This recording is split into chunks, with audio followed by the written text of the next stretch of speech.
నమస్తే, welcome to 99 TV. ఒకేసారి దేశవ్యాప్తంగా ఎలక్షన్స్ అవకాశం ఉందా?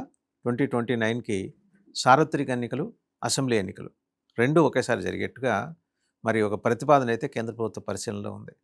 22 రాష్ట్రాలు, యూనియన్ టెరిటరీస్. దీనికి సంబంధించి ఒక రిపోర్ట్ అనమాట. అంటే జాయింట్ పార్లమెంటరీ కమిటీ ఆల్రెడీ కసరత్తు చేస్తోంది, అధ్యయనం చేస్తోంది.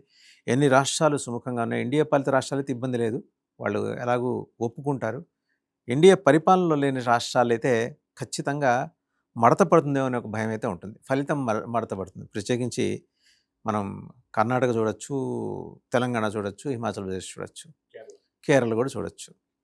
సో తమిళనాడు చూడాలి, అంటే వాళ్ళు ఎట్లా రెస్పాండ్ అవుతారు ఏంటి అనేది. ఈ అంశానికి సంబంధించి సమగ్ర విశ్లేషణ అందించడానికి మనతో ఉన్నారు senior journalist, political analyst Suresh Kochetla గారు. సురేష్ కోచెట్ల గారు నమస్తే అండి. నమస్తే అండి. 2029 సార్వత్రిక ఎన్నికల లోక్సభ పోల్స్ ఒకేసారి చేయటానికి కసరత్తు అయితే మొదలైంది. జేపీసీ కూర్చుంది, అధ్యయనం చేస్తుంది, స్టడీ అండ్ రకరకాల అంశాలు తెర మీదకి వచ్చాయి. కాంగ్రెస్ లేదా యూపీఏ కాంగ్రెస్ పాలిత రాష్ట్రాలు ఎందుకు అంగీకరిస్తాయా? It's a big question. అంగీకరించకపోతే వాళ్ళ ప్రాబ్లమే ఉంటుంది.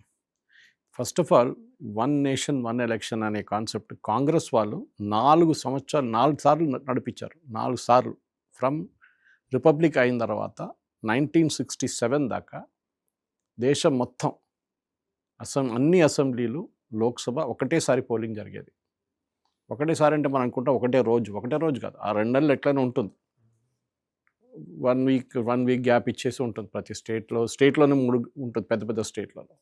కానీ ఒకటేసారి జరిగింది. 67 తర్వాత ప్రాబ్లం ఏమొచ్చిందంటే ప్రెసిడెంట్ రూల్ స్టార్ట్ చేయడం మొదలుపెట్టారు.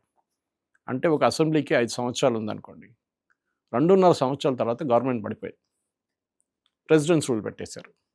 దాని తర్వాత 6 నెలల తర్వాత ఎలక్షన్ పెట్టారు. మళ్ళీ ఆ ఎలక్షన్ ఎప్పటికి వెళ్తుంది? అదే అసెంబ్లీ, కొత్త అసెంబ్లీ 5 సంవత్సరాలు ఇంకా పొడిగించేస్తారు. అప్పటి నుంచి 5 ఏళ్ళు. యాక్చువల్లీ అప్పటి నుంచి 2 ఏళ్ళే ఉండదు. 2000 ఎలక్షన్ అయిపోతుంది నెక్స్ట్. సో అది ప్రాబ్లం. దాని తర్వాత ఎమర్జెన్సీ వచ్చింది. అక్కడ కూడా లోక్సభ పొడిగించేశారు. ఇందిరాగాంధీ ఇప్పుడు జరగలేదు. Lok Sabha session was extended, period tenure was extended.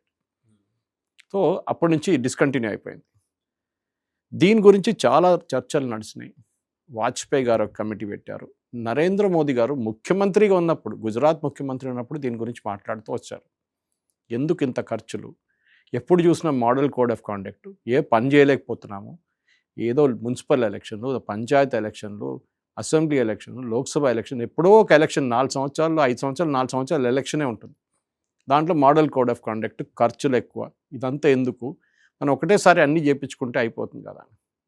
At least assembly and Lok Sabha ఒకటి, మున్సిపాలిటీ అండ్ పంచాయత్ సపరేట్. ఇది డిస్కషన్ నడుస్తుంది చాలా సంవత్సరాల నుంచి.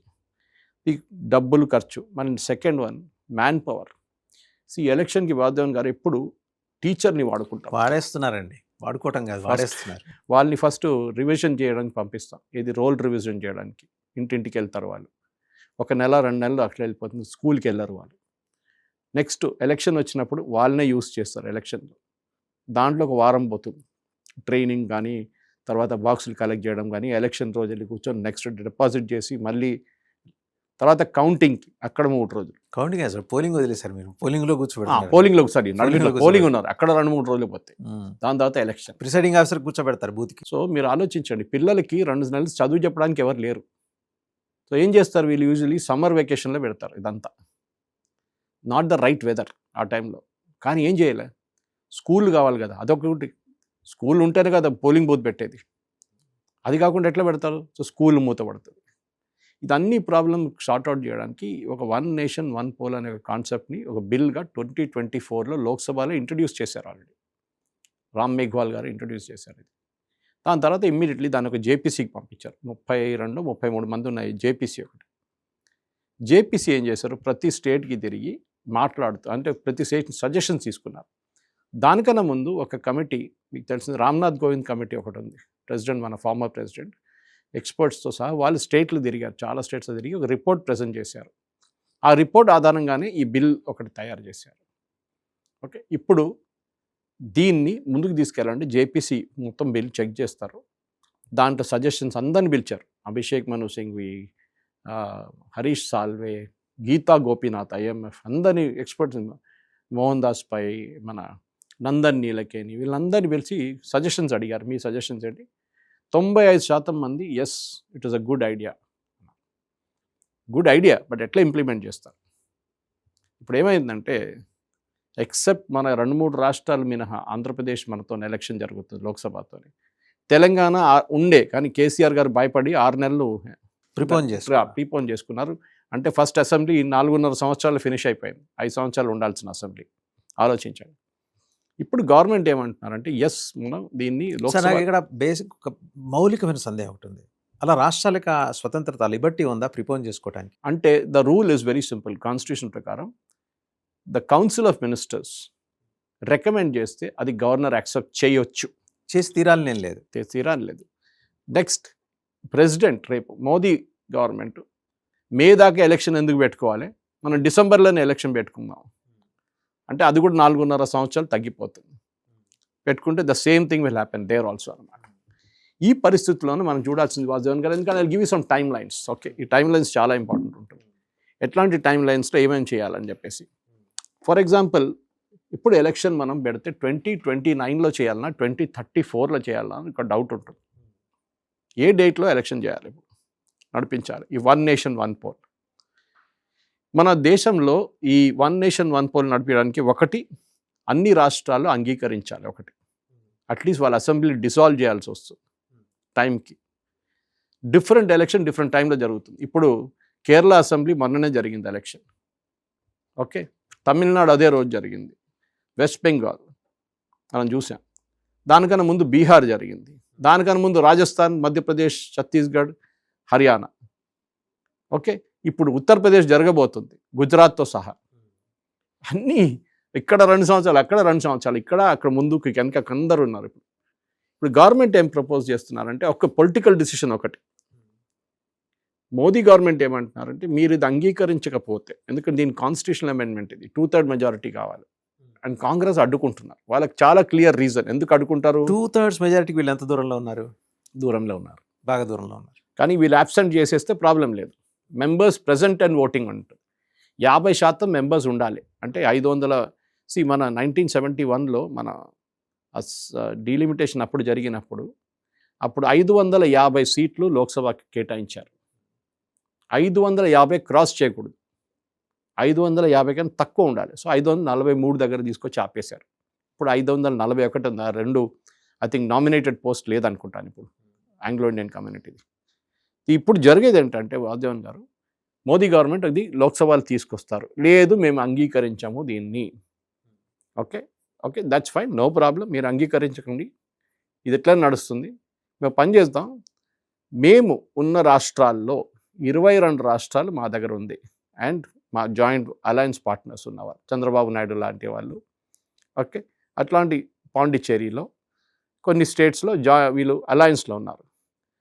ఆ స్టేట్స్లో అంతా మేము మిగతా బీజేపీ రూల్ స్టేట్స్ అన్నీ కలిసి ఒక రెజల్యూషన్ వాళ్ళ గవర్నర్కి పంపించేస్తారు. మేము ఈ లోక్సభ పోల్స్ నెక్స్ట్ లోక్సభ అని చెప్పకూడదు, మేము ఒక డిసెంబర్లో జనవరిలో మా స్టేట్ అసెంబ్లీ డిజాల్వ్ చేసేసేయండి.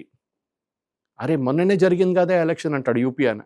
2 సంవత్సరాలు అయింది కదా, మీరంటే ఇప్పుడే dissolution, you have a majority, governor has to accept, వీల్ యాక్సెప్ట్ రాదు.